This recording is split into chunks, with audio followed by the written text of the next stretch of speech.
राष्ट्रीय आय की अवधारणा। चलिए, पिछले दिन मेरे द्वारा बात की संज्ञान दी गई थी कि हम लोग अर्थशास्त्र और अर्थव्यवस्था इस दोनों के अंतर को समझे, और मैंने समझाया। फिर मेरे द्वारा इकोनॉमिक्स के प्रकार और इकोनॉमिक्स के कुछ महत्वपूर्ण बिंदु जैसे प्रमुख क्षेत्रक या इंफ्रास्ट्रक्चर के भी टाइप, बराबर इकोनॉमिक्स पढ़ रहे हैं तो बराबर उसके उपयोग में आएगा। सामाजिक अध्ययन संरचना, आर्थिक अध्ययन संरचना, जानना चाहिए कि सामाजिक अध्ययन संरचना क्या है। तो सामाजिक अध्ययन संरचना का संबंध शिक्षा, स्वास्थ्य, आवास, मनोरंजन से है, और शेष सभी का संबंध आर्थिक अध्ययन संरचना से है। परीक्षा में क्वेश्चन भी पूछे जाते हैं कि सामाजिक अध्ययन संरचना के तहत निम्नलिखित में से क्या नहीं आता है, या आर्थिक अध्ययन संरचना के तहत क्या आता है। अभी भारत सरकार ने 2020 में NIP की शुरुआत की, नेशनल इंफ्रास्ट्रक्चर पाइपलाइन। इसके तहत 8 पॉइंट्स पे जो इंफ्रास्ट्रक्चर डेवलपमेंट्स हैं, लॉजिस्टिक तक, आज देखते हो लॉजिस्टिक का बड़ा बड़ा ट्रक चलता है, और लॉजिस्टिक इतना अल्ट्रा मॉडर्न हो गया है। एक समय में ट्रक में आता था, आज वो ट्रक भी बंद रहता है। नहीं, अनेकों गाड़ियां, ये सब तो खैर उतना इकोनॉमिक मोबिलिटी वाला स्टेट नहीं है, लेकिन उत्तर प्रदेश वगैरह में, महाराष्ट्र, गुजरात वगैरह में लॉजिस्टिक जो टूल्स हैं वो सड़कों पे सैकड़ों की संख्या में, हजारों की संख्या में उसका आवागमन होता है। तो स्वाभाविक है कि आकार के दृष्टि से, अर्थव्यवस्था के आकार की दृष्टि से महाराष्ट्र अधिक है, कर्जे के दृष्टि से पंजाब अधिक है। ठीक है कि नहीं? कर्जा लेती है सरकार, राज्य सरकार भी कर्जा लेती है और केंद्र सरकार भी कर्जा लेती है। कर्जा तो सब लेता है। केंद्र सरकार जो कर्जा लेता है वो देशी कर्जा भी लेता है, RBI से कर्जा लेता है, ठीक है, विदेशी कर्जा भी लेता है, वर्ल्ड बैंक से कर्जा लेता है, कुछ मार्केट से भी कर्जा लेता है। बॉन्ड वगैरह जो जारी किया था वो भी एक कर्जे का टाइप है। तो केंद्र सरकार भी कर्जा लेती है। अब सरकार का इस पर ज्यादा फोकस है कि हम कर्जे की नीति को थोड़ा सा मिनिमाइज करें। आप स्वयं 20,000 कमाते हैं और हर महीना 5,000 कर्जा लेते हैं और उसका इंटरेस्ट भरते हैं, तो आपकी इकोनॉमी कमजोर होगी कि मजबूत होगी? कमजोर होगी। लॉन्ग टर्म में क्या है कि धीरे धीरे हम कर्जा की नीति को कम कर दें, ब्याज को दे करके हम उन्मुक्त हो जाए। तो उसी तरह से देश भी चलता है, और देश के क्रम में हमने बताया कि विदेशी कर्जा भी होती है। WB वर्ल्ड बैंक देता है, जिसका दूसरा नाम IBRD है, international bank reconstruction development. IMF भी देता है भुगतान संतुलन की समस्या से निपटने के लिए। लेकिन हमारे पास अभी विदेशी मुद्रा की कमी नहीं है। विदेशी मुद्रा की जब कमी हो जाती है तो हम IMF से लोन लेते हैं, अंतर्राष्ट्रीय मुद्रा कोष से लोन लेते हैं। और अंतर्राष्ट्रीय मुद्रा कोष और WB की स्थापना, मतलब वर्ल्ड बैंक की स्थापना जिस सम्मेलन से हुई थी, उस सम्मेलन का नाम है ब्रेटन वुड्स सम्मेलन। जब द्वितीय विश्व युद्ध जारी था तो इस संभावना की तलाश की जा रही थी कि शांति कहाँ मिलेगी, शांति कैसे मिलेगी। शांति की तलाश सिर्फ आप ही लोग नहीं करते हैं। तुम लोग की हंसी बता रही है कि तुम लोग शांति को गलत अर्थ में लिए हो। ठीक है कि नहीं? शांति की तलाश सिर्फ आप ही लोग नहीं करते हैं, शांति की तलाश विश्व स्तर पे भी की जाती है। और तब यह समझा गया कि नहीं भाई, गरीबी अधिक है, बेरोजगारी अधिक है, पिछड़ापन अधिक है, असमानताएं अधिक है, इसीलिए युद्ध है, इसलिए कला है। और उसका विकास के लिए हमें कुछ बैंक बनाने की जरूरत है। और उसी कड़ी में विश्व बैंक की स्थापना हुई और अंतर्राष्ट्रीय मुद्रा कोष को स्थापित किया गया। हालांकि एक और संगठन बने थे जिसका नाम था ITO, इंटरनेशनल ट्रेड ऑर्गेनाइजेशन। लेकिन इंटरनेशनल ट्रेड ऑर्गेनाइजेशन कतिपय कारणों से, कुछ शुल्क बाधाएं थी आवागमन की, उन बाधाओं के कारण उसकी जगह गेट हुआ, general agreement trade and tariff. वो कोई संगठन नहीं था बल्कि समझौता था। और फिर उसका 8 चक्र की व्यापारिक वार्ता हुई। 8 चक्र के व्यापारिक वार्ता के आलोक में डंकल के प्रस्ताव में, और 8वां चक्र हुआ उरुग्वे में। ठीक है, उस उरुग्वे में जो फीफा का पहला वर्ल्ड कप जीता था 1930 में। एक समय उरुग्वे फुटबॉल में, जैसे आज ब्राजील, अर्जेंटीना, फ्रांस, स्पेन, ये सब आधुनिक तेज फुटबॉल की प्रतियोगिता में आगे है, एक समय उरुग्वे आगे था। हम तो जैसे क्रिकेट में आगे हैं, हम लोग अपने बी टीम को भी भेज देते हैं तो जीत के आ जाता है। हम लोग के क्रिकेट की 3 टीम है, ए बी सी। ए में गिरजा बाबू जैसे स्टार बल्लेबाज लोग हैं, विराट, रोहित, ये सब है जो स्टार है, आइकॉन है, ब्रांडिंग होती है उन लोग की। दूसरे श्रेणी में आते हैं अभी रिंकू सिंह टाइप के लोग, गायकवाड़, उंगली टूट गया है, वापस आ रहा है। ठीक है, हमारा गुरु है ना, लेटेस्ट जानकारी रखते हैं, रात 12 बजे तक की जानकारी रखते हैं। समझा करो जानम, कितना बार कहता हूँ कि जानम समझा करो। अरे अद्यतन जानकारी नहीं रखेंगे तो ये लोग तो हमको ढिच्चियों कहता, मूल में आ जाइए। तो मूल यह है कि जैसा कि मैंने अभी आपको बताया, तो इन सब बिंदुओं पे नजर रखिए। उरुग्वे राउंड की बात कर रहे थे, उसी राउंड के परिप्रेक्ष्य में मराकास सम्मेलन हुआ, और 1 जनवरी 1995 को WTO की स्थापना, जिसका मुख्यालय जिनेवा।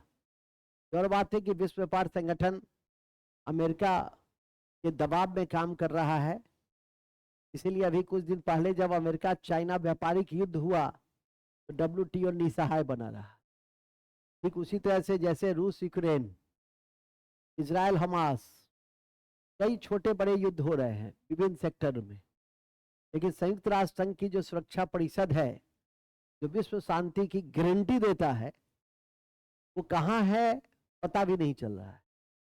कम से कम एक सर्वसम्मति से प्रस्ताव, एक अंतर्राष्ट्रीय सम्मेलन, अंतर्राष्ट्रीय दबाव के आधार पर, लेकिन स्वयं जिस युद्ध में अमेरिका सम्मिलित हो, ये दोनों विश्व अशांति के पीछे अमेरिका की बड़ी भूमिका है।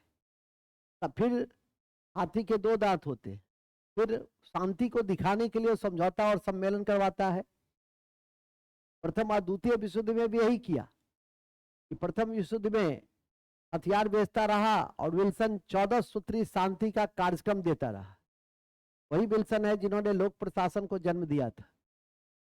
द्वितीय विश्व युद्ध में हथियार बेचता रहा, जापान समझ गया, पर्ल हार्बर पे जाके बम गिरा दिया, अमेरिका को गुस्सा आ गया, फिर वो भी युद्ध में सम्मिलित हो गया, कहा कि आ जाओ।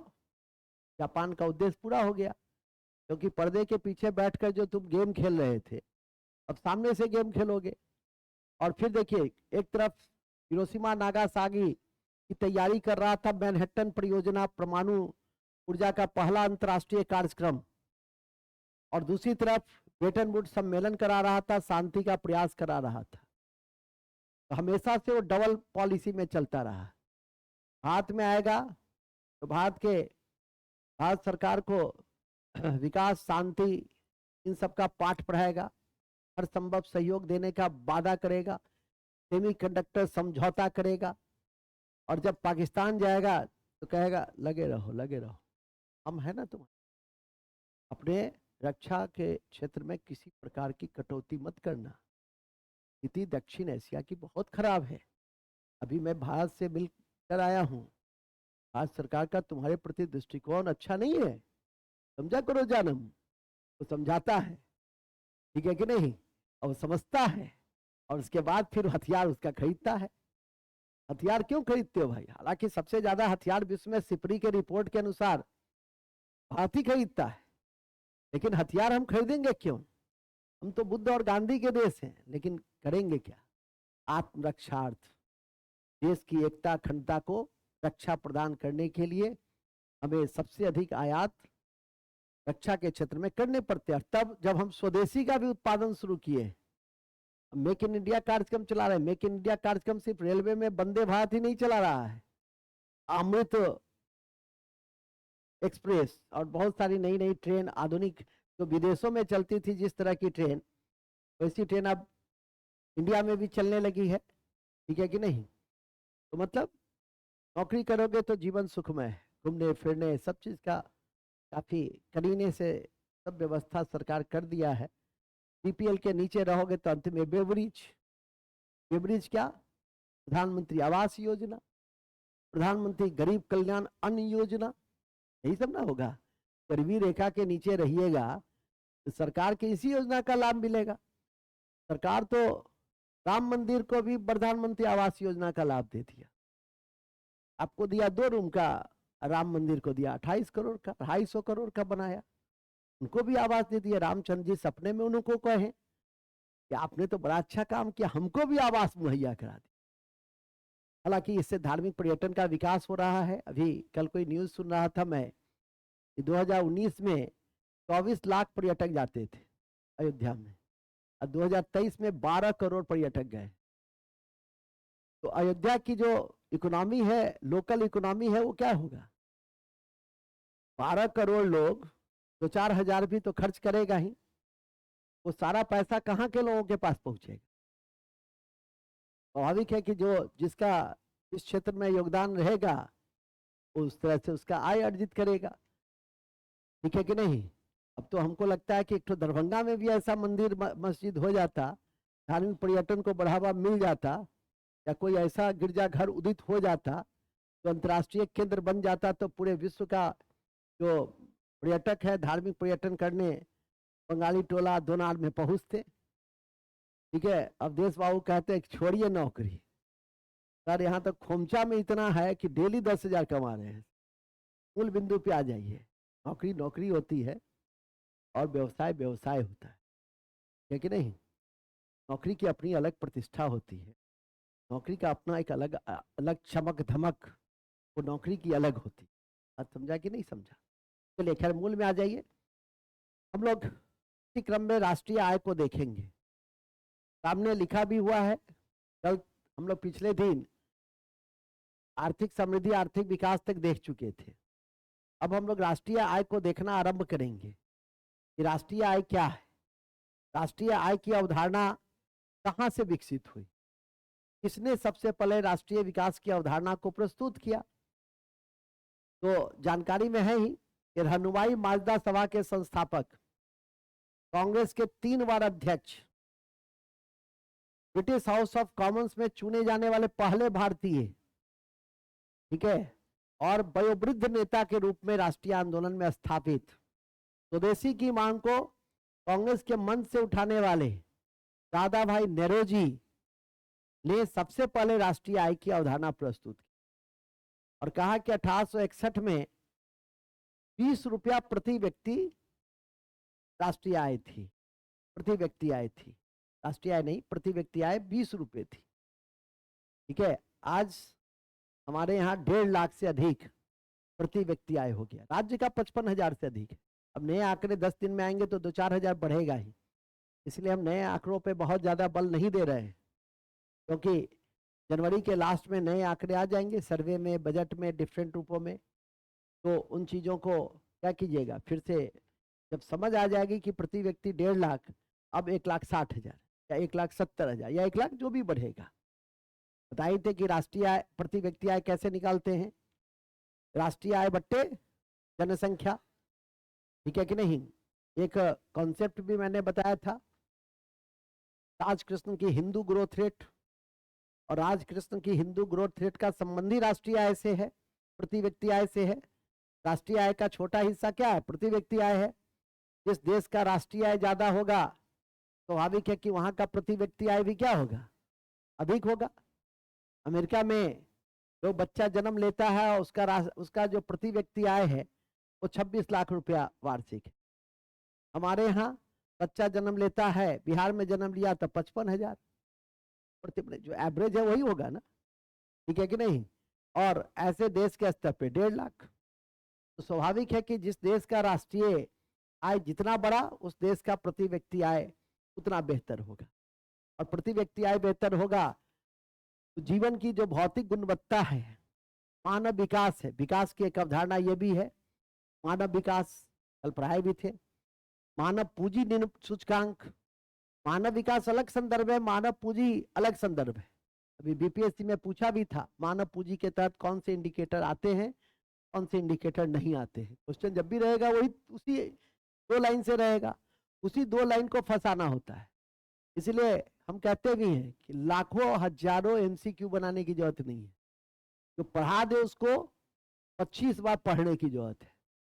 और उसके बाद ठीक है, टाइम मैनेजमेंट के लिए 10-20 सेट बना लो, जो चैप्टर पढ़ते हो उसको जा करके 10-20 क्वेश्चन बना लो, देख लो कि क्वेश्चन किस तरह से आ रहा है, ठीक है कि नहीं। लेकिन फिर अपनी कॉपी, मूल कॉपी को ही बार बार पढ़ने की प्रयास करो, और कक्षा को सुनने का भी। मैं पढ़ाया भी नहीं हूं, फिर भी मैंने ढेर सारी बातें आपको बता दी, जो परीक्षा की दृष्टि से क्या है, बहुत महत्वपूर्ण है। कक्षा की यही विशेषता होती है कि आप उन चीजों को सुन करके भी और आप बेहतर हो सकते हैं। जैसा कि मैंने अभी आपको बताया कि राष्ट्रीय आय की अवधारणा सबसे पहले दादा भाई नौरोजी ने दिया, एक किताब लिखा था उन्होंने, poverty and British rule of India और इंग्लैंड डेप्ट टू इंडिया। ये दोनों किताब परीक्षा के दृष्टि से भी महत्वपूर्ण है, जिसमें यह कहा poverty and un British rule of India. Un British मतलब ब्रिटिश इसके लिए जिम्मेवार नहीं है, कोई और फैक्टर जिम्मेवार है। उदारवादी नेता थे। राष्ट्रीय आंदोलन की जब व्याख्या कीजिएगा तो राष्ट्रीय आंदोलन उदारवादी विचारधारा सबसे पहले, जो सफल नहीं हो पाई। जब सफल नहीं हुई तभी ना उग्रवादी विचारधारा का विकास हुआ। उग्रवादी विचारधारा अपने कार्यक्रमों में लोगों को बहुत बड़े स्तर पर जोड़ न सकी। निराशा के, असंतोष के वातावरण में युवाओं के अंदर रूस की प्रेरणा और अन्य कई प्रेरणास्पद कारकों के द्वारा क्रांतिकारी आंदोलन को जन्म दिया गया। और जब क्रांतिकारी आंदोलन भी भारतीय संस्कृति के अनुरूप, कि भारतीय संस्कृति अहिंसा परमो धर्मो, अहिंसा परम धर्म है, उस पर चलती है। गांधी क्यों सफल रहे? क्योंकि गांधी ने उस मूल सिद्धांत को अपनाया, सत्याग्रह, ठीक है, अहिंसा। तो स्वाभाविक है कि सत्याग्रह और अहिंसा हमारे भारतीय संस्कृति के अनुकूल है। अधिकांश भारतीय अफगानिस्तान में जाइएगा तो अधिकांश अफगानी जो है सो मुठभेड़ की मुद्रा में रहता है, अपने जनजातीय गुटों के आधार पर संघर्ष करता है। लेकिन हम लोग, अधिकांश लोग शांति प्रिय हैं।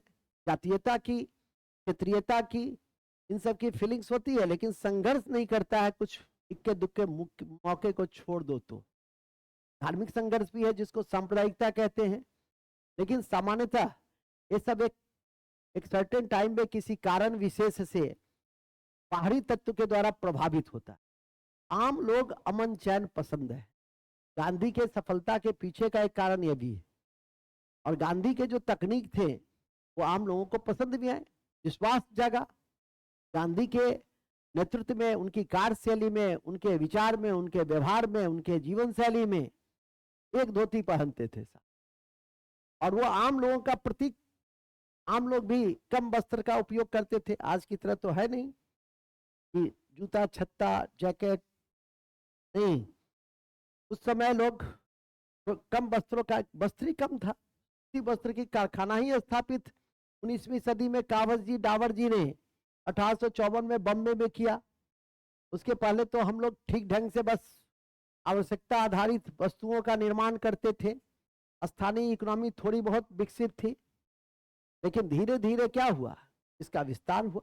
आज मार्केट में जाओगे तो 50% दुकान कपड़ा का रहता है। और बात है कि कुछ तबका कपड़ा पहनने में परहेज करता है, उसको मॉडर्नाइजेशन कहता है। तो मॉडर्नाइजेशन कहता है, जैसे तुम फ्लाइट में जाओगे तो ये सब पहन के जाओगे, कुछ ऐसा तबका है जो हाफ ही पैंट पहन के चला जाए।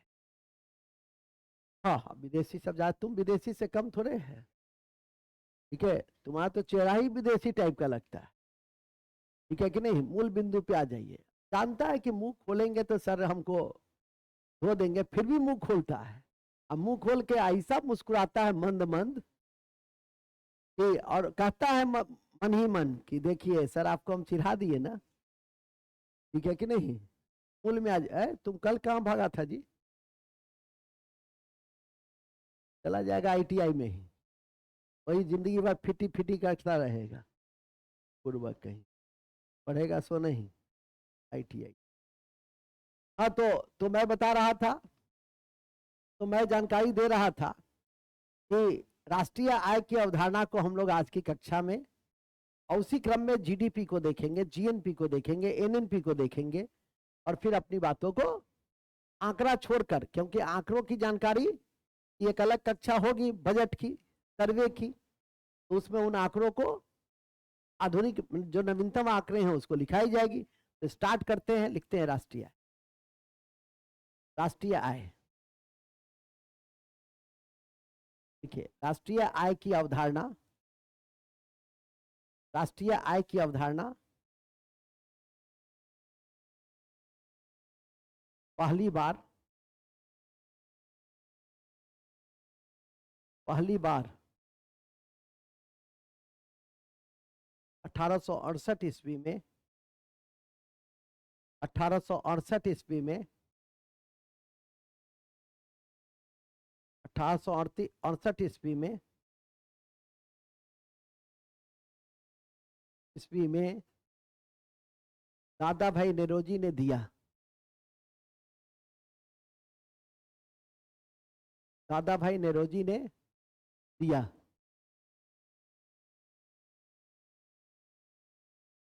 दादा भाई नेरोजी ने दिया। महत्वपूर्ण है कि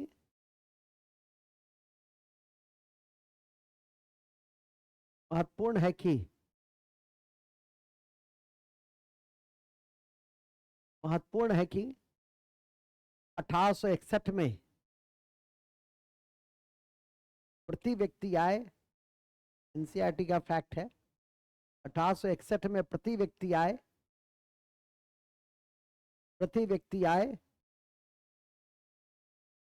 20 रुपए थी। आज जितना समोसा का कीमत है, समय प्रति व्यक्ति आय होती थी 20 रुपए। समझ जाइए था। नोट में लिखो। दादा भाई नेरोजी ने धन के निकासी का सिद्धांत दिया। धन के निकासी, ड्रेन ऑफ वेल्थ का सिद्धांत दिया। धन के निकासी या ड्रेन ऑफ वेल्थ का सिद्धांत दिया।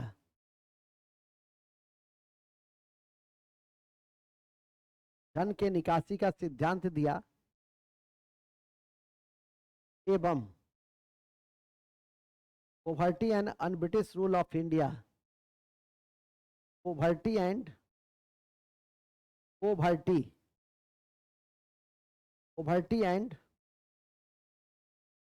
अनब्रिटिश रूल ऑफ इंडिया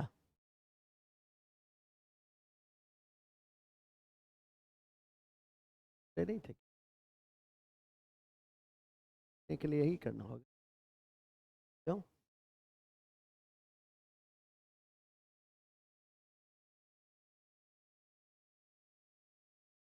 कहाँ थे हम लोग? Poverty and un-British rule of India, poverty and un-British rule of India नामक पुस्तक लिखी। पॉवर्टी एंड अनब्रिटिश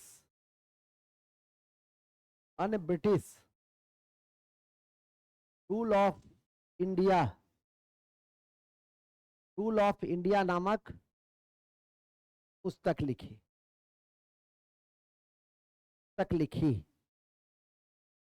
ठीक है, ये याद करके रखना है इसको। किताब काफी महत्वपूर्ण है। और भारत में गरीबी का मूल कारण क्या माना? तो ड्रेन ऑफ वेल्थ माना, धन का निकासी माना। धन का निकासी का सिद्धांत क्या होता है?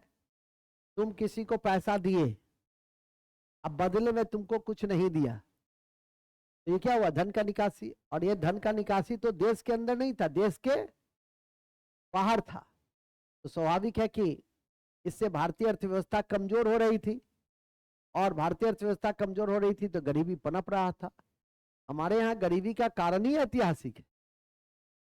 हमारे यहाँ, उसमें बिहार जो अस्थाई बंदोबस्ती का शिकार रहा, जो हमारे यहाँ भूमि व्यवस्था अपनाई गई, वो भूमि व्यवस्था कौन सी थी? अस्थाई बंदोबस्ती। जमींदार को केंद्र बिंदु में बनाया गया और आज भी दक्षिण बिहार में, मध्य बिहार में वह उस व्यवस्था के खिलाफ क्या है, आज भी लोग विरोध प्रतिरोध करते हैं, संघर्षशील प्रतिरोध करते हैं।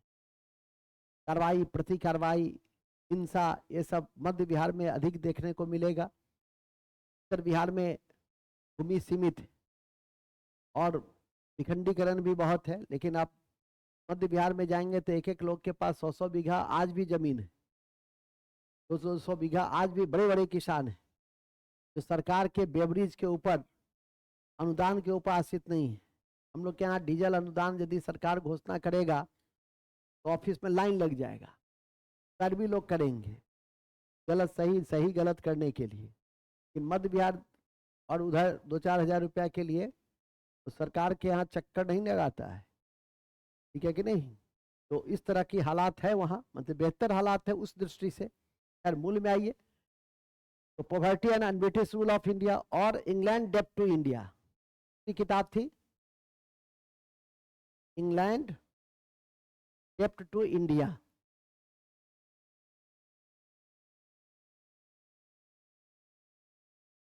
इंग्लैंड डेप्ट टू इंडिया,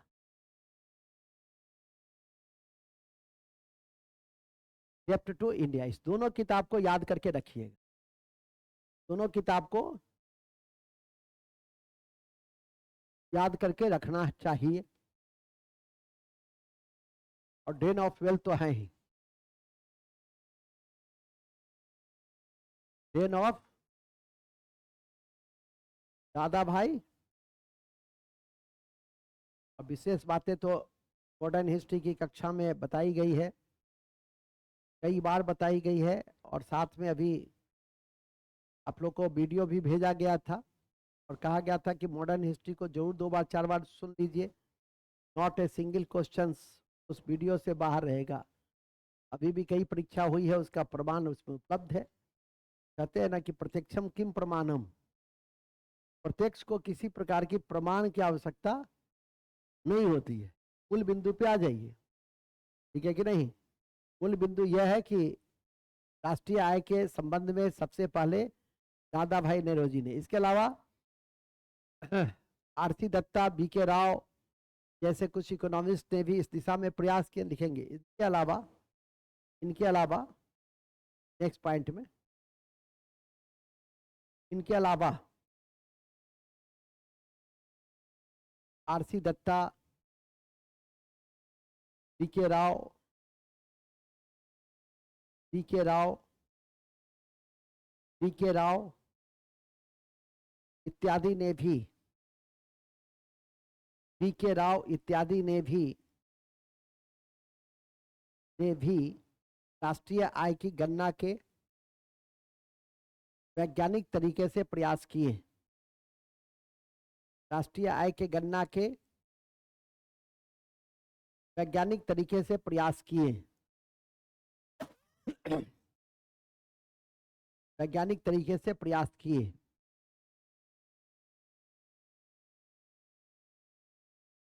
वैज्ञानिक तरीके से प्रयास किए, ठीक है। कौन? बीके राव। ऐसे जो किसी दिन पैर छुपाओगी ना तो एक दिन पीछ देंगे पक्का। कि अरे हम देख कर ना चलते हैं, जैसे देखो इधर चलते हैं तो कहाँ कोई पैर छुपाता है, ठीक है। एक दिन पीछ देंगे, बस समझ में आ जाएगी बात। ये सब जो साइकोलॉजिकल प्रॉब्लम है उससे बाहर निकल जाओ, ठीक है। सब साइको प्रॉब्लम होता है, सर चल रहा है कहीं पीछ दिए तो। मूल बिंदु पे आ जाइए। तो जैसा कि मैंने अभी आपको बताया, फिलहाल ये ज्यादा इंपॉर्टेंट है, ये वैज्ञानिक तरीका। दादा भाई नौरोजी तो ही आजादी मिली, फिर हम लोग आजादी के बाद एक शख्सियत है जिनके नाम पे हम लोग आज भी राष्ट्रीय सांख्यिकी दिवस मनाते हैं। उनका नाम था महालोनविस। उनका नाम था, उनका नाम था, लिखेंगे आजादी के बाद, आजादी के बाद। आजादी में थोड़ा सा वो दो, फ्लेवर दो। आजादी के बाद, आजादी के बाद 1949 में 1949 में महालोनविस के द्वारा 1949 में 1949 में महालोनविस के द्वारा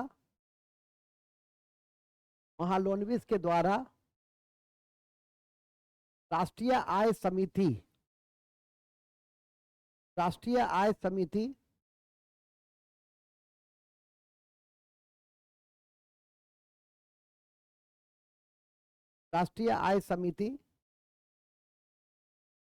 बनाया,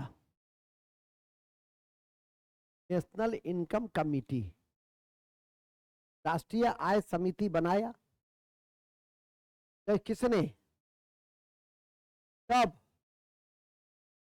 1900 किसके द्वारा, महालोनविस के द्वारा। महालोनविस का जन्म 29 जनवरी को राष्ट्रीय सांख्यिकी, कॉपी के ऊपर में लिख लीजिए, 29 जून को, ऊपर में लिखेंगे 29 जून को महालोनविस के जन्म दिवस पर 29 जून को महालोनविस के जन्म दिवस पर राष्ट्रीय सांख्यिकी दिवस मनाते हैं। राष्ट्रीय सांख्यिकी दिवस मनाते हैं। राष्ट्रीय सांख्यिकी दिवस मनाते, ठीक है। छोटे छोटे तथ्य भी महत्वपूर्ण होते हैं, ध्यान रखिए। अब आइए 1949 के बाद राष्ट्रीय आय की अवधारणा का जो विकास है, वो राष्ट्रीय अवधारणा के विकास में और कौन सा संगठन की महत्वपूर्ण भूमिका है। एक संगठन बनाया गया, का नाम था CSO। पहले NSO तो बाद में बना, पहले CSO। तो लिखिए, महत्वपूर्ण है कि राष्ट्रीय आय की गणना के लिए 1951 में CSO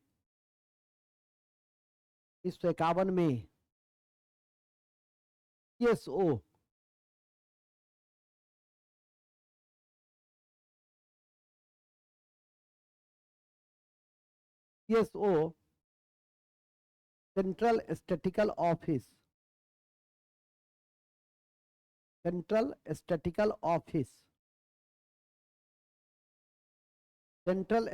ऑफिस 2 मई 1951 को बनाया गया। सेंट्रल स्टैटिस्टिकल ऑफिस CSO 2 मई 1951 को बनाया गया, जिसका मुख्यालय नई दिल्ली है। नई दिल्ली है, ठीक है।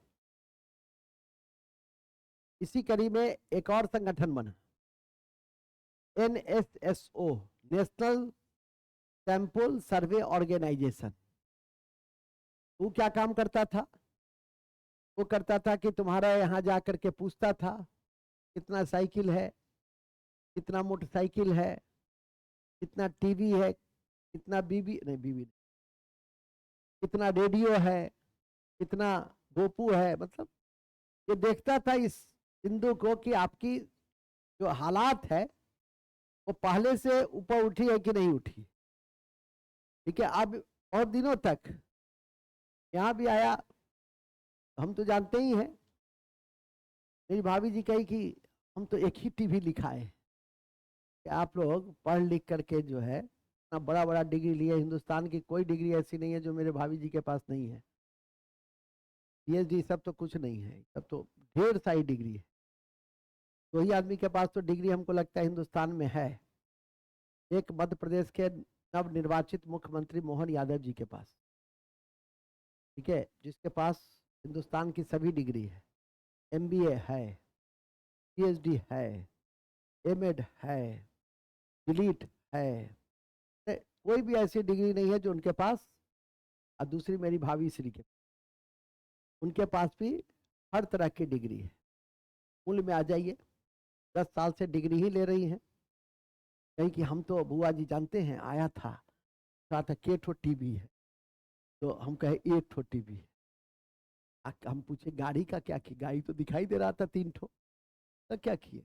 तो कहे कि सब दूसरे दूसरे का है हमारे पास। हाँ हाँ हाँ, अगल बगल के लोग लगा दिए हैं यहाँ आकर। इतना तेज, ठीक है कि नहीं?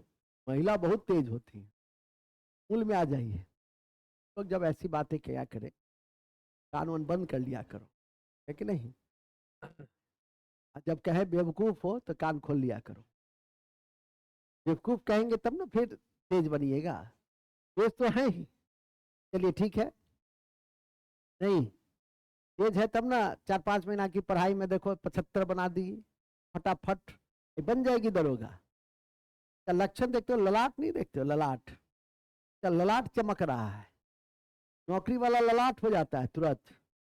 अब हमको ये नहीं आके कहना कि सर मेरा ललाट देखिए तो जैसा, ठीक है कि नहीं? हम अपने ना मुंह में उंगली डाल के बुलवाओगे तो कैसे होगा? हमको हम अपने ना बोलेंगे कि ललाट जो है चमक रहा है, हद है। अब तो खैर मूल में आ जाइए। अब ऐसा नहीं कि कल से गायब हो जाना, ठीक है कि नहीं? परीक्षा में जब तक कि अंतिम सफलता नहीं मिल जाए तब तक लगे रहना चाहिए। ये हम हमेशा कहते हैं। आ जाओ, अपना बैठ जाओ। लक्ष्य तो एक जीवन शैली है। जब पढ़ोगे हमेशा नए लागी हो। कुछ बेसिक फैक्ट तो बेसिक रहेगा ही, लेकिन जब भी पढ़ोगे तो मैं तो कहता ही हूँ कि 1960 ईस्वी का मैं स्टीरियोटाइप प्रोफेसर नहीं। हमसे 2 घंटा क्या इकोनॉमिक्स की यही कक्षा लोगे, तथ्य तो वही रहेगा मोरल, लेकिन उसका प्रेजेंटेशन और उस क्रम में जो बातचीत है वो बहुत सारे बिंदु पे नया नया आ जाएगा, ठीक है कि नहीं? वो तो डिपेंड करता है कि किस स्विंग में वो चला, किधर से होकर बह रहा है, वो ज्यादा महत्वपूर्ण हो जाती है। पुल में आ जाएंगे। अभी भी आप लोग मुझे लगता है जितना नहीं पढ़ते होंगे उससे कम हम नहीं पढ़ते। आज भी 2-4 समाचार पत्र तो पढ़ ही डालता हूँ, और अभी थोड़े से 2-4 दिन पढ़ने के अवसर भी मिल जाते हैं, ठीक है कि नहीं? तो 2-3 घंटा तो निश्चित तौर पे हम पढ़ लेते हैं समाचार पत्र। और जो समाचार पत्र पढ़ेगा ना अच्छे से, का ज्ञान ऐसे ही जो है सो संवर्धित रहे।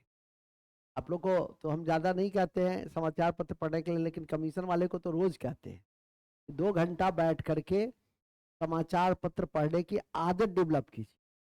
अभी भी मैं आया हूँ तो 2 समाचार पत्र पढ़ लिया हूँ, है ना? कहे ऋतुराज गायकवाड़ को उंगली फ्रैक्चर हो गई है, तो समझ जाओ कि हर चीज पे हम नजर रखे रहते हैं, ठीक है कि नहीं? आगे लिखो फिलहाल, लिखो आगे।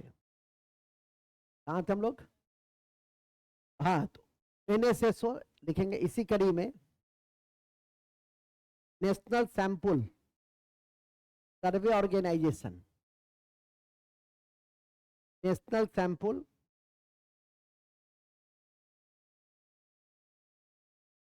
सर्वे ऑर्गेनाइजेशन 1950 में गठित हुई। 1950 में गठित हुई। 1950 में गठित हुई, गठित हुए। तो देखता था कि लोगों के नाम से ही स्पष्ट है, नेशनल सैंपल सर्वे।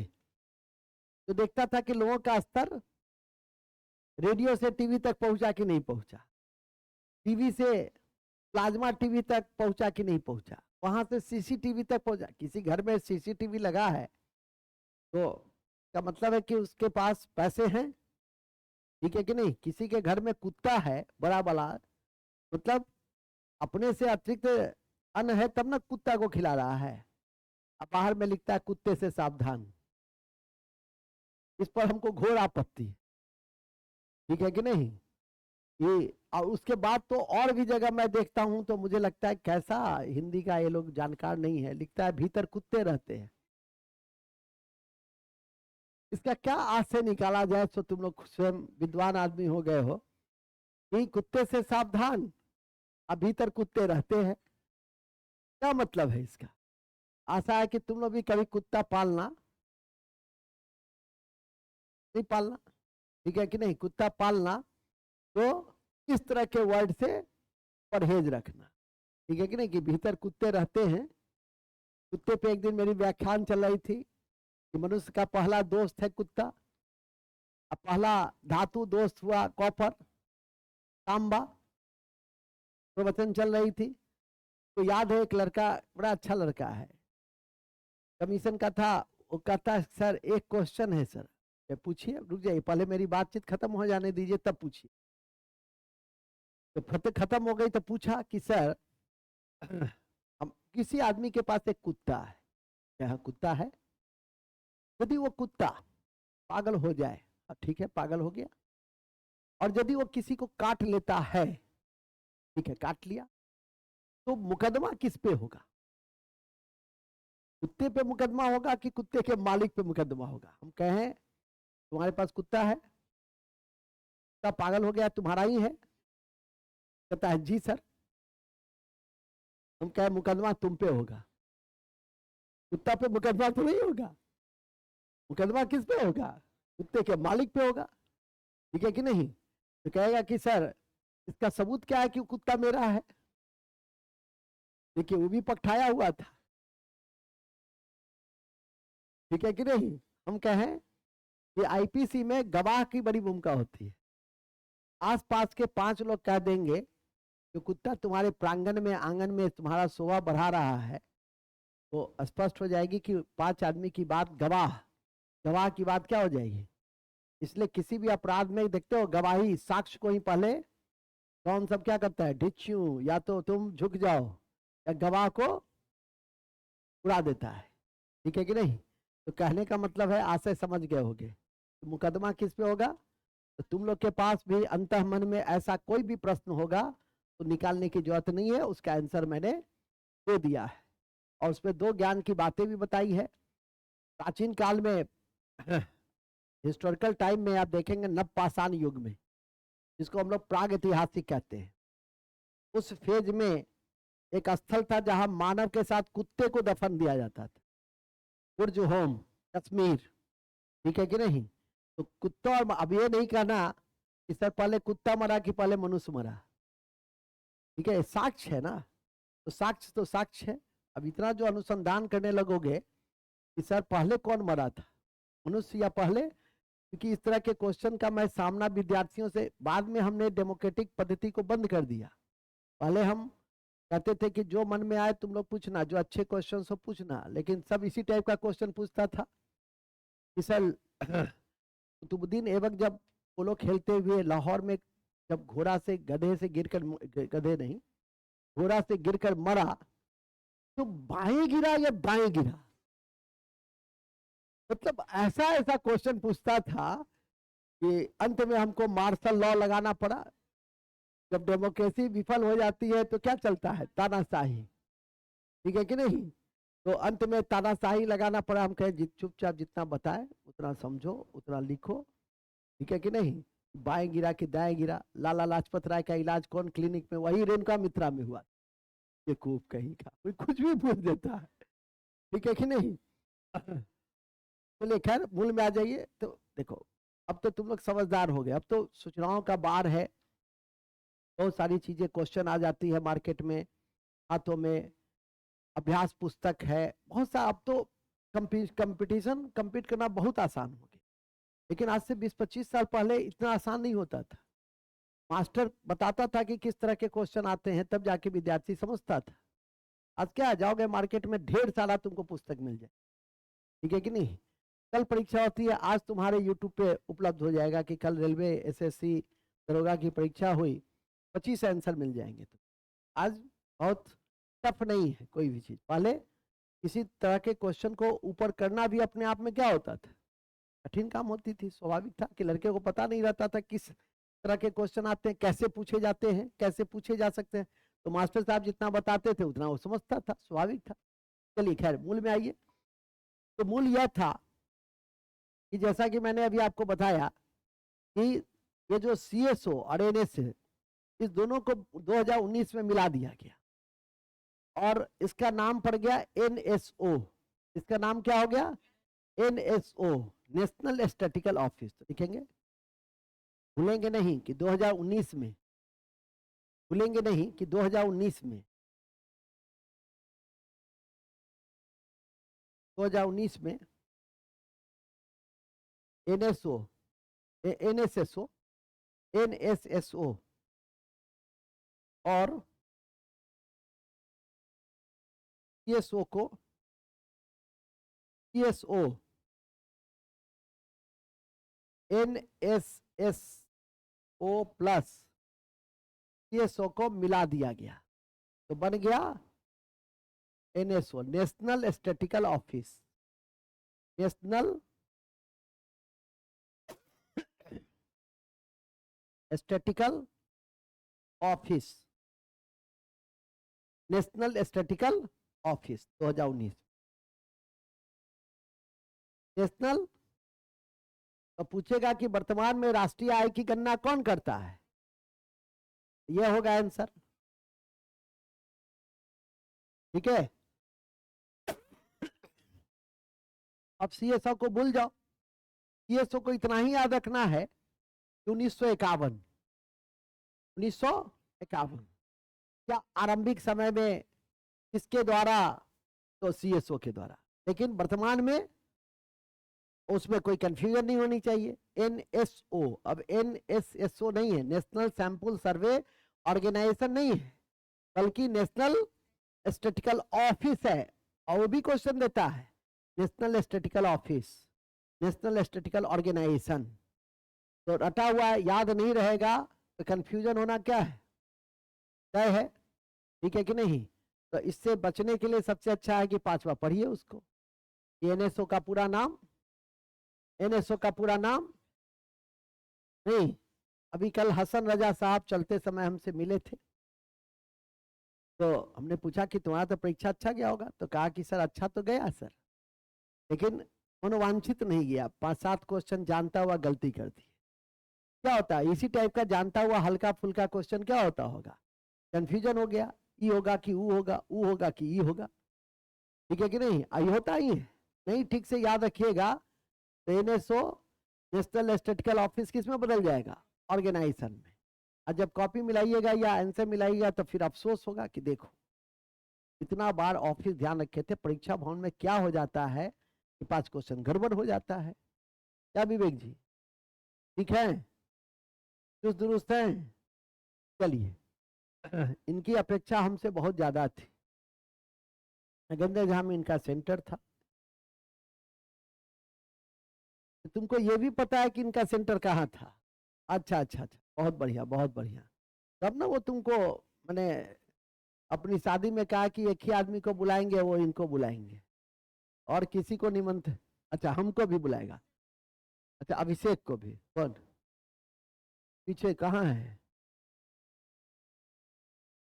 अच्छा अभिषेक, अच्छा अच्छा अभिषेक को भी तुमको ही बुलाएगा, कहा है? तुम्हारा नाम नहीं मिला है। उसके शादी में जाना आसान बात है क्या? के लिए बहुत पात्रता की जरूरत होती है, हम इतना मेहनत किए तब जाके अब हम उस सूची में आए हैं। ठीक है कि नहीं? समझे? अभिषेक आ गया सूची में, देखो अभी कहता है जिसका बाल मधुमक्खी की तरह है, देखते हो। तो मुकेश भी, कौन है मुकेश? अच्छा पीडीएफ भेजता रहता है, अच्छा अच्छा, मतलब जो तुमको कुछ देता है उसी को तुम दोस्त, खुद चतुर है। हाँ हाँ, तो गिर जाओ। अब देखो सबको खुश कर रहा है, क्यों? क्योंकि मेरे बाद उसको सब छुड़ेगा, सबको खुश कर, जो जहां बैठा है तो 2-4 ठोको तो बना के रखेगा ना। चलिए ठीक है। हाँ तो मैं बता रहा था बड़ी अच्छी बात, ठीक है, कि 2019 में सीएसओ एनएसएसओ मिल गया तो एनएसओ बनाया, इस पर टिक लगा लीजिएगा। जिस साल बना था 2020 की परीक्षा में, कोरोना टाइम में कई क्वेश्चंस पूछे गए थे, जो उस समय परीक्षाएं जो भी हुई, कई परीक्षा तो कैंसिल हो गई। अभी कोरोना की फिर नई वेरिएंट में 1-1000 पेशेंट आ गया है, लेकिन अब डरने की जरूरत नहीं है। अब कक्षा आपकी रेगुलर ऑनलाइन की सिस्टम मजबूत है, इसलिए कहीं कोई दिक्कत नहीं होगी। ठीक है कि नहीं? दिक्कत तो होगी ही, घर में सोचिए 8 बजे का टाइम है, सो जाते, बाद में देखेंगे, ठीक है कि नहीं, तो दिक्कत होगी ही। हमने देखा DPSR के पुरम में सब बच्चे लोग घर पे थे और भाई साहब का बेटा उसमें DPSR के प्रोग्राम से 12th करा था, नई दिल्ली से, सबसे बेहतरीन तो में से है। इतना बढ़िया से वो ऑनलाइन मैनेज किया, कैमरा खुलवाता था, बच्चे को टाई वाई लगा करके कहता था बैठने के लिए, 2 आदमी सर्विलेंस करता था कि जहां कैमरा ऑफ हुआ गार्जियन को तुरंत मैसेज आता था कि आपके बच्चे का कैमरा ऑफ है, कारण स्पष्ट करें। समझ जाइए, इस तरह का क्लास जब होता है तभी ऑनलाइन बेहतर होते। तो बच्चा भी क्या रहता है, अटेंटिव रहता है। वो 8 बजे से क्लास है तो तैयार होकर बैठता है और अच्छे ढंग से, उसका सर्विलेंस टीचर नहीं करते हैं, उसका सर्विलेंस कोई और तो 1-2 लोग होते हैं टेक्निकल टीम के, वो करते रहते हैं। ये हुआ ऑनलाइन कक्षा, ठीक है कि नहीं। नहीं तो आज की ऑनलाइन कक्षा क्या है, देखा देखा, नहीं देखा फिर सो गया, कुछ फिर सोचा कि बाद में उठेंगे तब जाकर देखेंगे, तो उसे हानि तो आप ही को है। यदि गंभीरता अपने कैरियर के दौरान नहीं रखिएगा, इस अवस्था में गंभीरता नहीं रखिएगा तो फिर थोड़ा सा, क्योंकि समय रहते, मैं कहता भी कि अभी का समय थोड़ा सा रोजगार का समय है। अभी देखते हो हर सरकार, तो अभी यूपी में भी पुलिस की भर्ती निकली हुई है, ठीक है कि नहीं। हर सरकार अब रोजगार पर क्या करती है, फोकस करती है। अपनी योग्यता को बढ़ा के रखिए, कहीं ना कहीं हो ही जाते हैं। मूल बिंदु पे आ जाइए। मूल बिंदु यह है कि जैसा कि मैंने अभी आपको बताया कि एनएसओ, एनएसओ लिख लिए ना, आगे लिखेंगे, फिर लिखिए। एनएसओ का वर्तमान में आधार वर्ष, एनएसओ का वर्तमान में आधार वर्ष, एनएसओ का वर्तमान में आधार वर्ष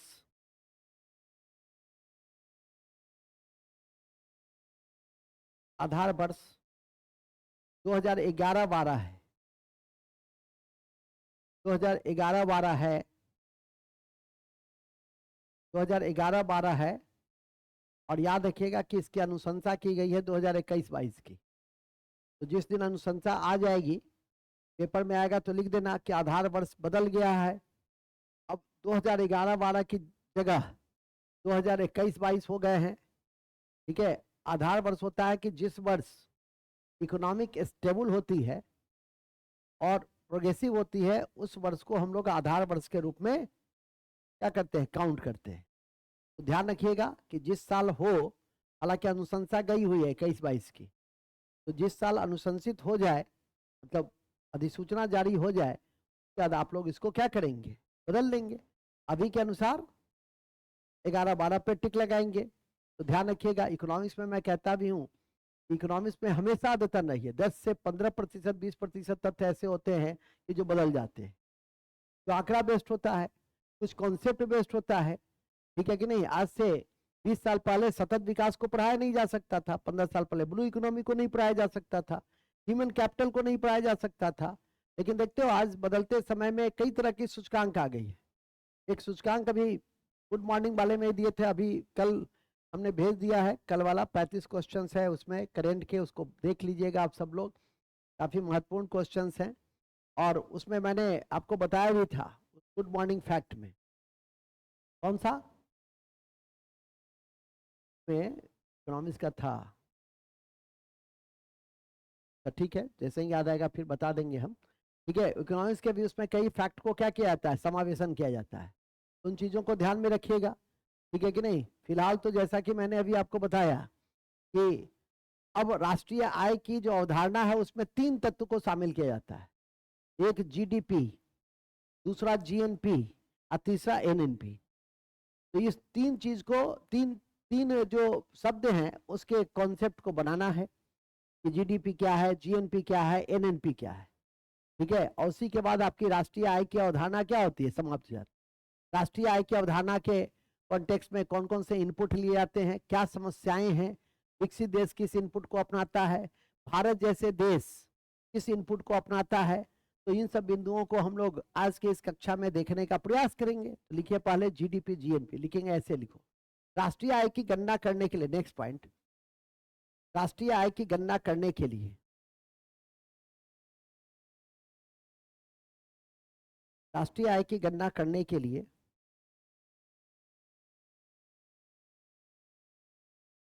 गणना के लिए गणना करने के लिए जीडीपी, जीएनपी, जीडीपी, टीएनपी और एनएनपी को शामिल किया जाता है। और एनएनपी को शामिल किया जाता है।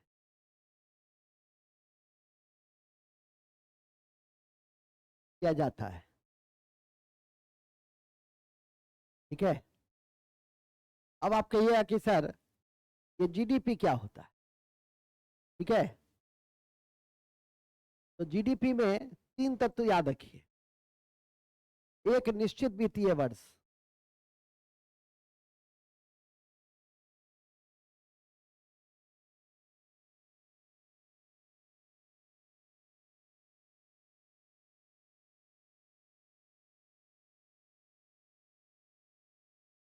पहला है जीडीपी।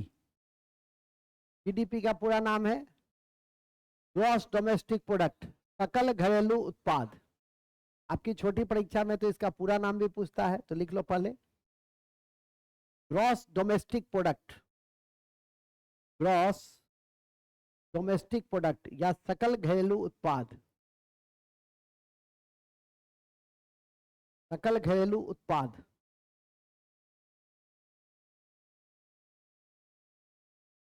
सकल घरेलू उत्पाद, ठीक है।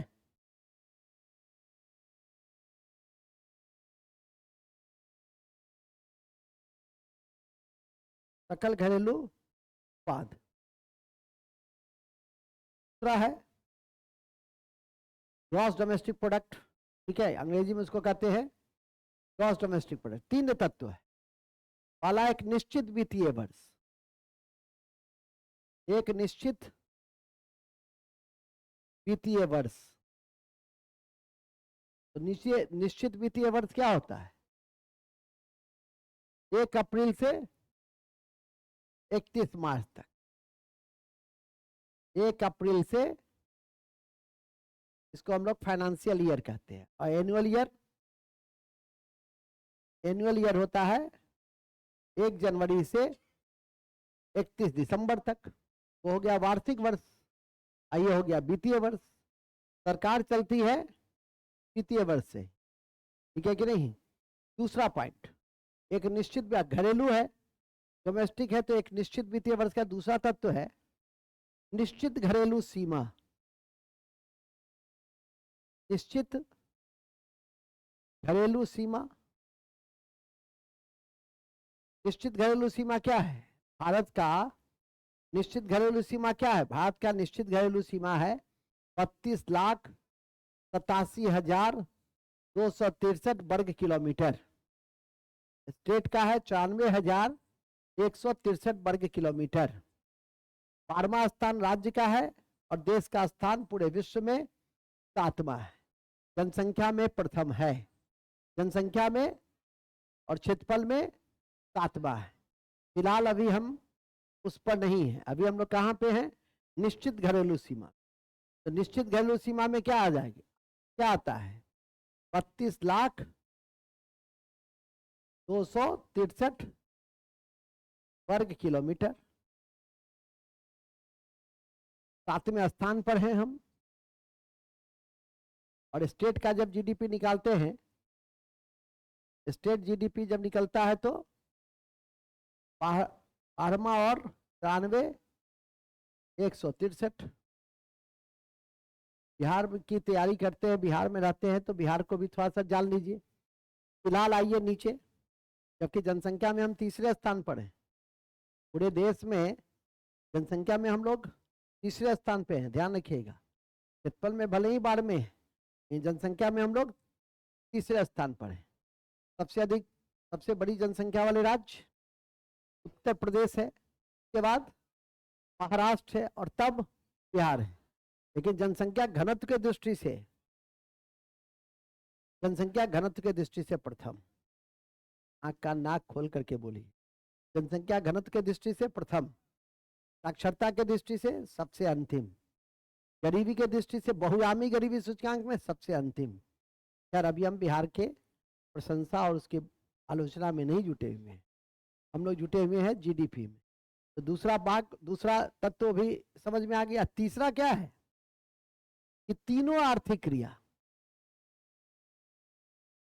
तीनों आर्थिक क्षेत्रक, तीनों आर्थिक क्षेत्रक, तीनों आर्थिक क्षेत्रक क्या है? प्राइमरी, सेकेंडरी और टर्शियरी। अब पैसा कैसे आता है? सबसे ज्यादा आता है टर्शियरी से, इसके बाद आता है सेकेंडरी से, इसके बाद आता है प्राइमरी से। पैसा तो इसी से आता है राष्ट्रीय आय में, टर्शियरी, सेकेंडरी और प्राइमरी।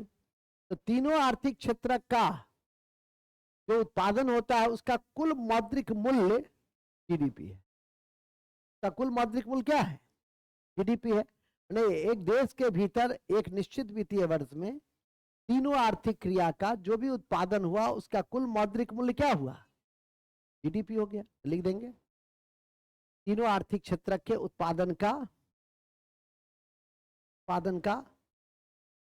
वस्तु और सेवा के उत्पादन का, वस्तु और सेवा के उत्पादन का कुल मौद्रिक मूल्य, कुल मौद्रिक मूल्य जीडीपी कहलाता है। जीडीपी कहलाता है।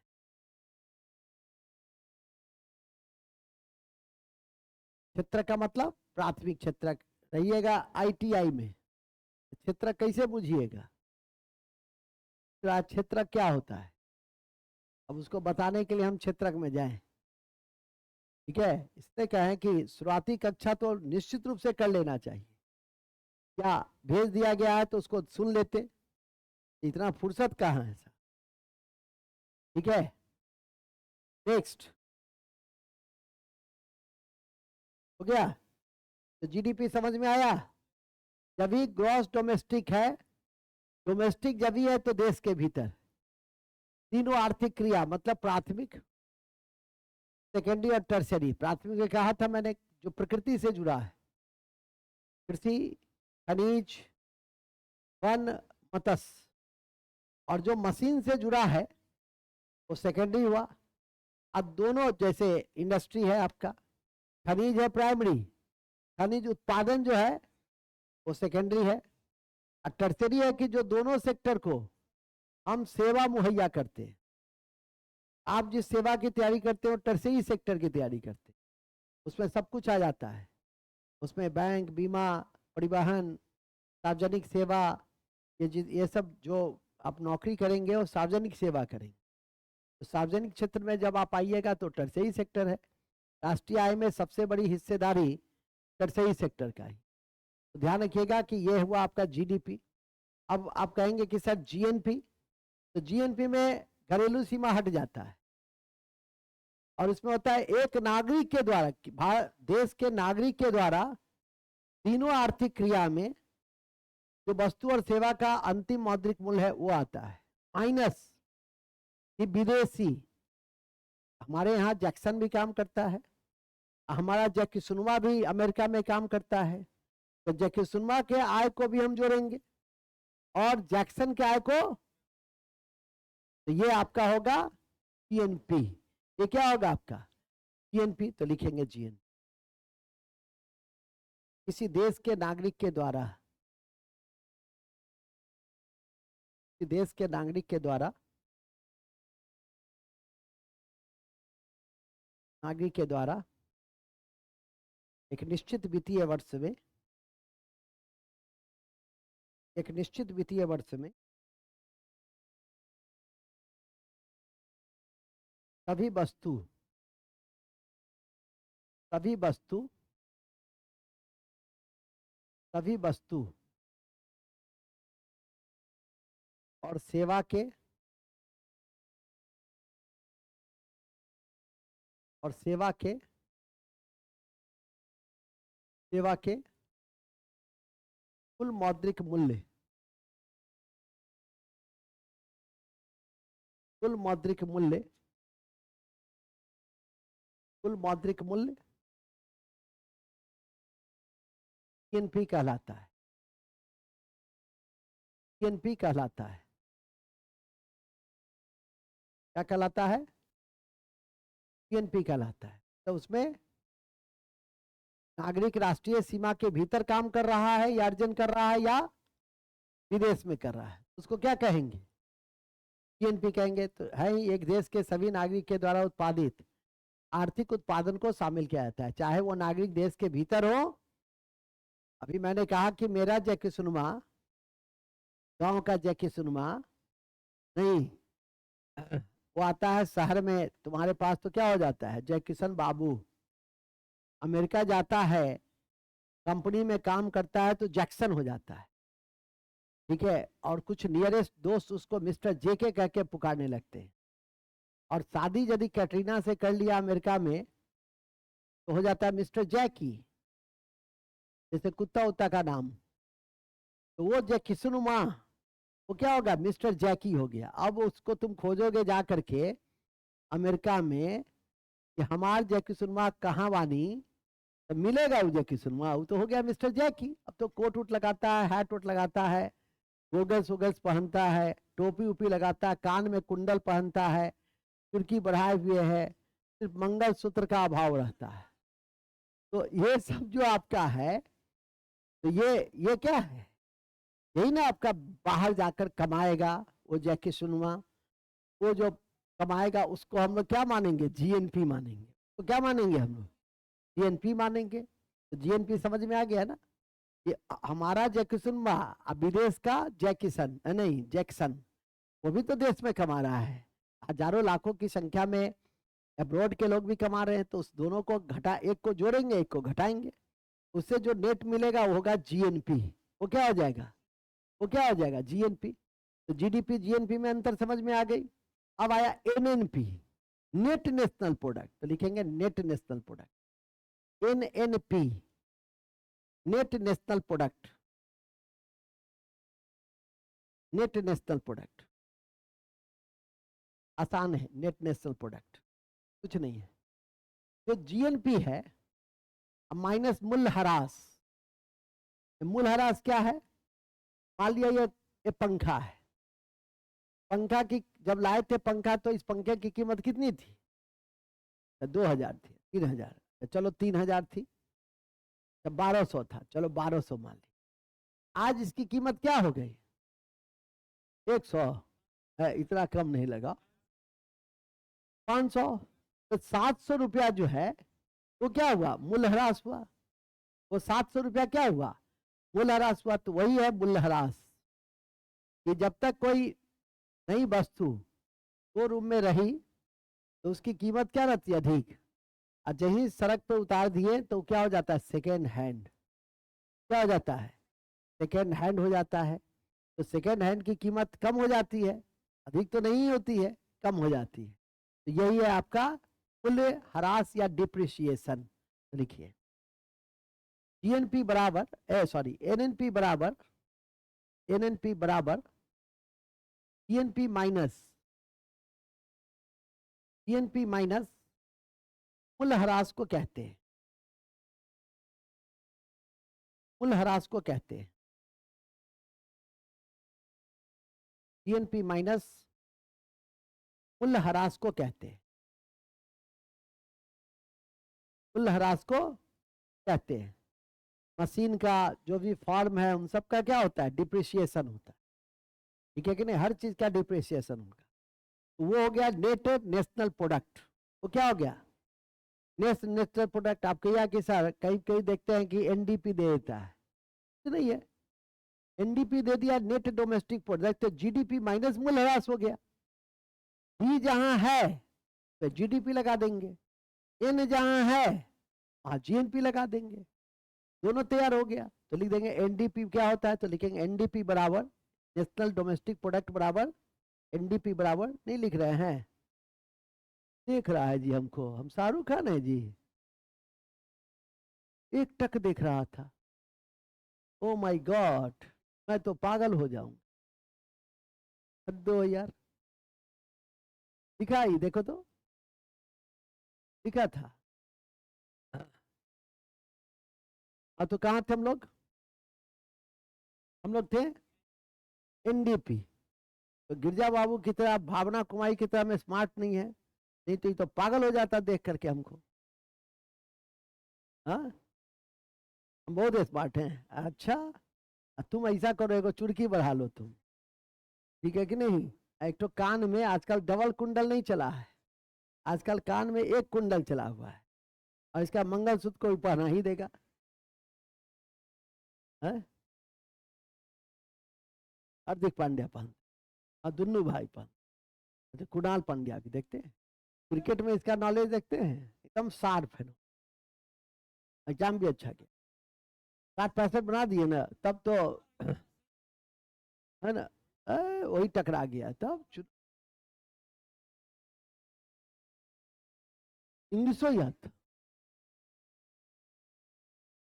हाँ हाँ, ठीक है। चलिए, खैर वहाँ इन्हीं के साथ था इंटरव्यू, इन्हीं के साथ था परीक्षा, अलग अलग सेंटर। इनका कहाँ था?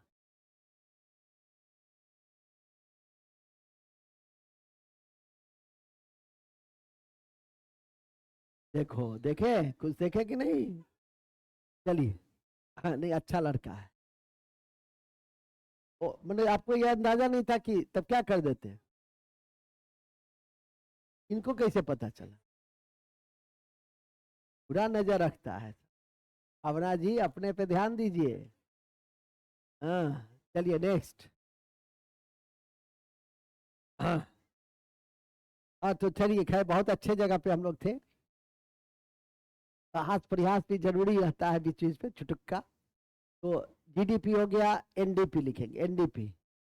एनडीपी हो गया था, एनडीपी बराबर जीडीपी माइनस कुल ह्रास। ठीक है, तो यही चार अवधारणा है किससे रिलेटेड? राष्ट्रीय आय से रिलेटेड। अब देखिए, राष्ट्रीय आय को अपनाने की तीन विधि होती है। एक होती है उत्पादन विधि, एक होता है आय विधि, और एक होता है व्यय विधि। इसी तीन आधार पर अलग अलग देश अलग अलग मापदंड को अपनाता है। विकासशील के देश का मापदंड कोई जरूरी नहीं है कि विकसित देश अपनाए, और विकसित देश के मापदंड को कोई जरूरी नहीं है कि विकासशील देश अपनाए। सबसे बड़ी कठिनाई होती है आंकड़ों में, क्योंकि सभी के विषय में जानकारी सरकार तक हो यह कोई अनिवार्य नहीं रहता है। ठीक है कि नहीं? तो इसीलिए बहुत एग्जैक्ट राष्ट्रीय आय की गणना विशेषकर विकासशील देश में नहीं हो पाती। अब ठीक है, अब तो सिस्टम वगैरह सब कंप्यूटर के माध्यम से डेवलप हो रहा है, लेकिन अभी भी क्या है, टाइम लगेगा। मूल बिंदु पे आ जाइए तो लिखेंगे, भारत में राष्ट्रीय आय की गणना, राष्ट्रीय आय की गणना, राष्ट्रीय आय की गणना तीन विधि से किया जाता है। तीन विधि से किया जाता है। तीन विधि से किया जाता है। पहला, आय विधि, आय विधि। दूसरा, व्यय विधि, व्यय विधि, व्यय विधि। और तीसरा है उत्पादन विधि, उत्पादन विधि, उत्पादन विधि। भारत में, भारत जैसे देश में, भारत जैसे देश में आय विधि पर प्रयोग सबसे अधिक करते हैं। भारत जैसे देश में आय विधि का प्रयोग सबसे अधिक करते हैं, सबसे अधिक करते हैं। जबकि विकसित देशों में व्यय विधि पर बल दिया जाता है। जबकि विकसित देशों में,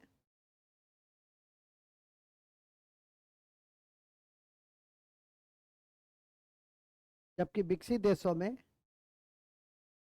व्यय विधि पर बल दिया जाता है।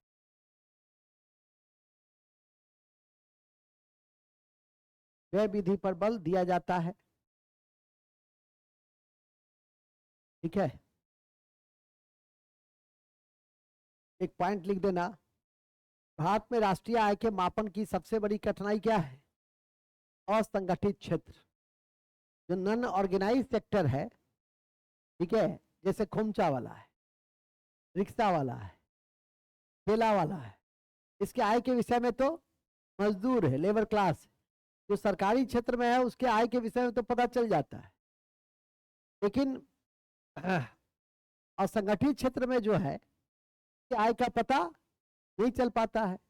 ये एक कठिनाई है, इसलिए आपकी परीक्षा में कभी कभी पूछे जा सकते हैं कि राष्ट्रीय आय की सबसे बड़ी कठिनाई क्या है, तो असंगठित क्षेत्र। ठीक है, तो लिख देंगे। ध्यान में रखें कि राष्ट्रीय आय की राष्ट्रीय आय की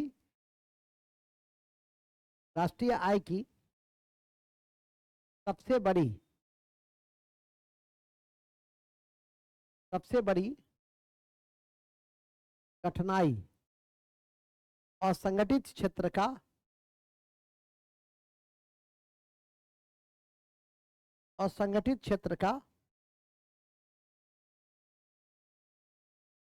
होना है।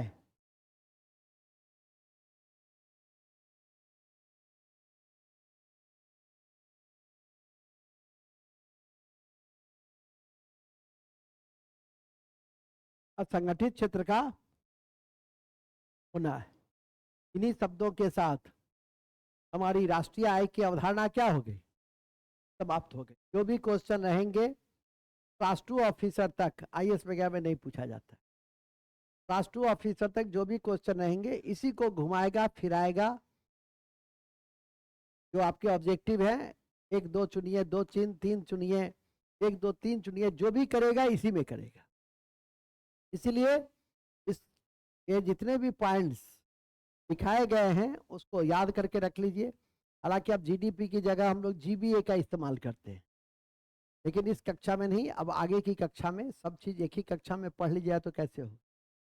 तो ऊपर के जो कक्षा हैं उसमें जीबीए की अवधारणा को बताई जाती है। आप लोग जीडीपी, जीएनपी, एनएनपी तक रहे, यही अपने आप में काफी है। इसी को याद करके रख लें तो फिर कठिनाई ग्रेड 3 के स्तर पे नहीं आती है। ध्यान रखें, अब जब भी कोई चैप्टर समाप्त होता है तो क्या पढ़ते हैं?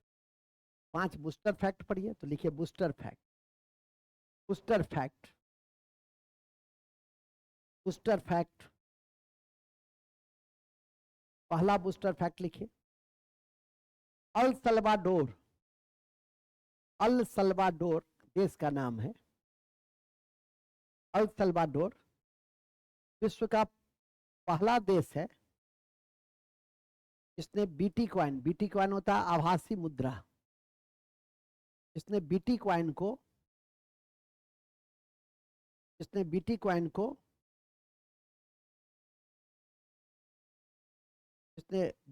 को कानूनी मान्यता दी है। कानूनी मान्यता दी है।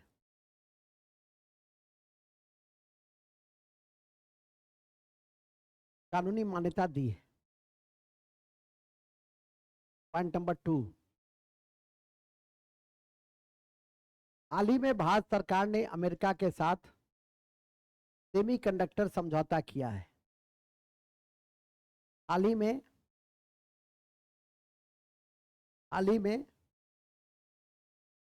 भारत सरकार के साथ अमेरिका ने सेमीकंडक्टर समझौता किया है। सेमीकंडक्टर के क्षेत्र में कौन सा देश सर्वश्रेष्ठ है? वेरी गुड, ध्यान रखिएगा, सर्वश्रेष्ठ है। बताए भी हैं, गुड मॉर्निंग फैक्ट में ऑनलाइन में गया भी है, भेजते भी हैं। ठीक है, क्या है वहां पे लिख देंगे। सेमीकंडक्टर में सर्वश्रेष्ठ देश ताइवान है। सेमीकंडक्टर के क्षेत्र में केमिस्ट्री पढ़े थे ना जी, सेमीकंडक्टर के क्षेत्र में सर्वश्रेष्ठ देश ताइवान है। ताइवान है, लाइन और लिख देना। भारत का पहला सेमीकंडक्टर संयंत्र कहाँ स्थापित किया गया है? गुजरात में। स्थापित किया गया है। सेमीकंडक्टर संयंत्र गुजरात में स्थापित किया गया है, जहां सबसे अधिक प्रत्यक्ष विदेशी निवेश होता है, जहां सबसे अधिक प्रत्यक्ष विदेशी निवेश होता है, जहां सबसे अधिक प्रत्यक्ष विदेशी निवेश होता है।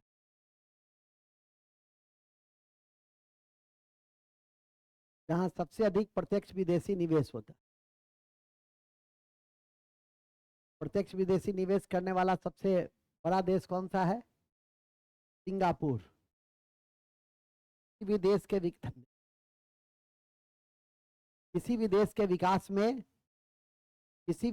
विकास में प्रत्यक्ष विदेशी निवेश की बड़ी भूमिका होती है। पहले तो ये लिख लो, सिंगापुर है सबसे बड़ा, सिंगापुर से सबसे ज्यादा प्रत्यक्ष विदेशी निवेश आता है।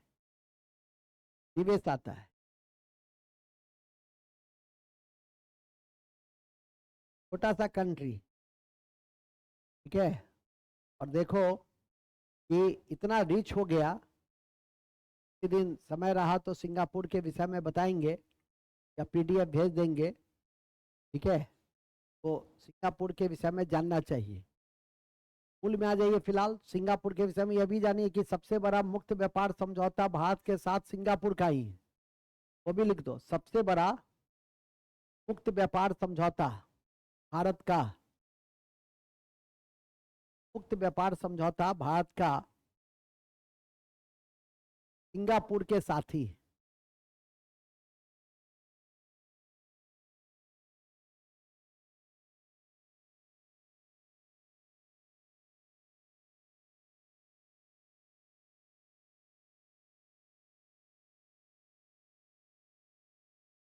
किस देश के साथ है? सिंगापुर के साथ ही। और ध्यान रखिएगा,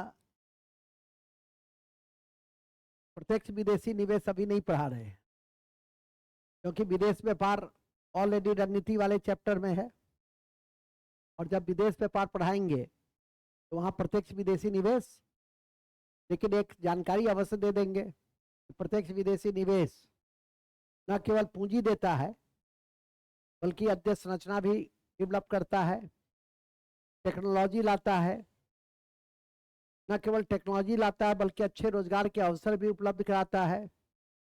पूंजी निर्माण में, अर्थव्यवस्था को गतिशीलता में, समृद्धि दर को बढ़ाने में, आर्थिक विकास की गति को तेज करने में, विदेशी निर्यात को बढ़ाने में भी प्रत्यक्ष विदेशी निवेश की क्या होती है? भूमिका होती है। सबसे पहले 90 के करीब में प्रत्यक्ष विदेशी निवेश से जुड़ा हुआ मारुति कंपनी आई थी, जो गुड़गांव में, गुड़गांव पहले गुड़गांव ही था, जैसे तारालाही वगैरह है, उस तरह का गुड़गांव हुआ करता था 30-35 साल पहले। और आज देखो गुड़गांव की रात में आपको लंदन लगेगा गुड़गांव, ठीक है कि नहीं? और वो तो अवधेश बाबू टाइप के लोग को रात में देख लिया तो लगेगा कि इंडिया में है। अन्यथा गिरजा बाबू, भावना जी या हम भी, हम क्यों अपने को छोड़ दे? छोड़ सकते हैं ना? तो मैं भी तो लगे, हाँ आप भी हैं उसमें। जितने गोरे गोरे लोग वहां दिखाई देंगे रात में तो मतलब लगेगा कि लंदन में ही हम हैं। प्रत्यक्ष विदेशी निवेश अभी बताया ना कि अध्ययन संरचना को विकसित करता है। और आज देखो कि इंडिया के कोई भी कंपनी ऐसा नहीं है जिसका एक ऑफिस गुड़गांव में नहीं है। पहले वित्तीय राजधानी मुंबई हुआ करती थी, अब वो शिफ्ट कर रहा है गुड़गांव, काशी, वाराणसी। वाराणसी में भी कई वित्तीय संगठन सरकार का हेडक्वार्टर बना रहा है और विभिन्न कंपनियां खुल रही हैं। विकसित बनारस के भी अध्ययन संरचना को विगत 10 सालों में काफी विकसित किया गया है, धीरे धीरे और विकसित होगा। नया बनारस भी बन रहा है, तो स्वाभाविक है जिस क्षेत्र का प्रतिनिधित्व महामहिम श्री श्री 108, कल मैं तो उनके कॉन्फिडेंस पे अजरज हुआ मुझे कि कहा सीधे कि मैं अपने तीसरे कार्यकाल में क्या क्या करूंगा वो बता रहे थे। उन्हें कंफर्म है कि तीसरा कार्यकाल उनका, तब न कहें दुबई में भी कि 2028 में मौका दीजिए, भारत COP 28 की बैठक करने में सक्षम है, हमें भी इसका मौका दीजिए। बात समझ में आ गई कि नहीं? ये होता है कॉन्फिडेंस। नहीं पूछा तो क्या हुआ, फ्रेंड्स में पूछेगा, सब चीज पूछिए देगा।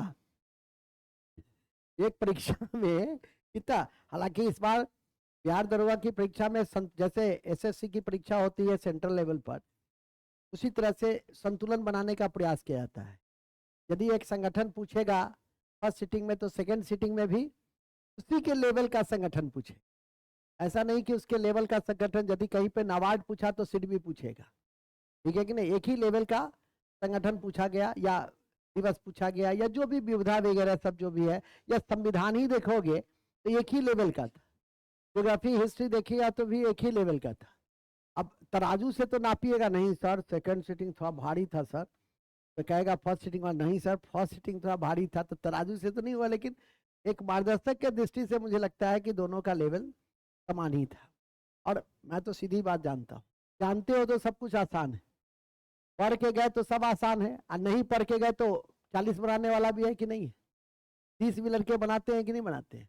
तो पढ़ के गया तो 70-80, नहीं पढ़ के गया तो 30-40 है।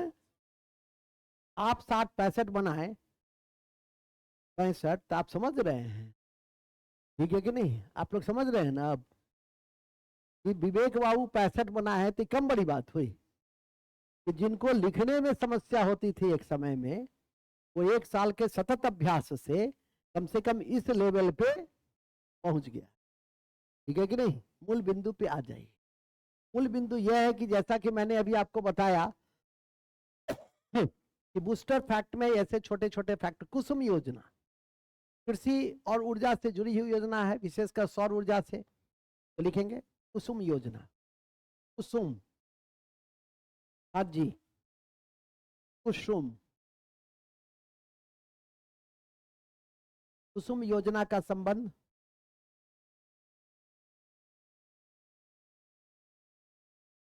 कृषि और सौर ऊर्जा से,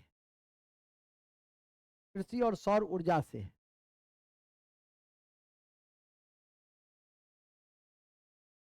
सौर ऊर्जा से, ठीक है? कृषि के क्षेत्र में सौर ऊर्जा का प्रयोग कैसे करें, इसके लिए कुसुम योजना को इंट्रोड्यूस किया गया, जो आज भी परीक्षा के दृष्टि से क्या है, महत्व रखता है। इसी कड़ी में एक सूचकांक है, हालांकि अब वो सूचकांक बदल जाएगा, आप लोग नोट कर लीजिएगा, आप भविष्य में नोट कीजिएगा। वैश्विक युवा विकास सूचकांक, क्योंकि जनवरी के महीने में जनवरी से अप्रैल तक नया सूचकांक आ जाता है, तो स्वाभाविक है कि तुम 2023 का जो पढ़ोगे तो लेटेस्ट क्यों नहीं पढ़ोगे, ठीक है कि नहीं? तो लिख लेना वैश्विक युवा विकास सूचकांक, वैश्विक युवा विकास सूचकांक डैश भारत का स्थान है, डैश भारत का स्थान है, डैश भारत का स्थान है, डैश भारत का स्थान है। खत्म। का मतलब समझ में आ गई ना, कि पहले तो भारत का स्थान नोट करोगे, और जब ही भारत का स्थान नोट हो जाएगा तो पहला स्थान पे कौन है वो भी नोट हो जाएगा। तो भविष्य में मैंने कहा ही है कि इकोनॉमिक्स में 10-15% तथ्य हमेशा बदलते हैं, तो इसको चेंज कर देंगे हम। 2023 को रटा करके क्या करेंगे? अब तो कोई भी परीक्षा दोगे तो नवीनतम कैलेंडर में ही दोगे, तो स्वाभाविक है कि नवीनतम कैलेंडर में ही याद करके रखोगे तो अच्छा है। इन्हीं शब्दों के साथ हमारा एक चैप्टर राष्ट्रीय आय क्या हो गई, दूसरा चैप्टर बड़ा है, जिसको हम लोग कल देखेंगे। आज हम एक और चैप्टर आपके टाइम के अनुसार हम लोग देखेंगे गरीबी को, तो लिखेंगे गरीबी, वो भी एक इंपॉर्टेंट चैप्टर है, लिखिएगा गरीबी।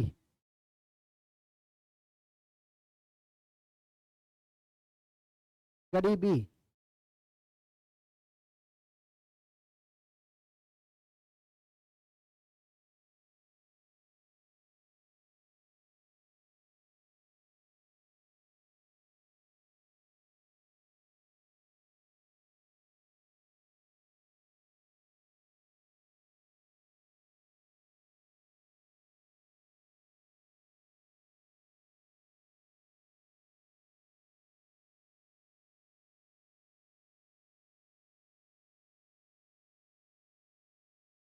चलिए, गरीबी और बेरोजगारी ये भारत की दो सबसे बड़ी सामाजिक आर्थिक समस्या है।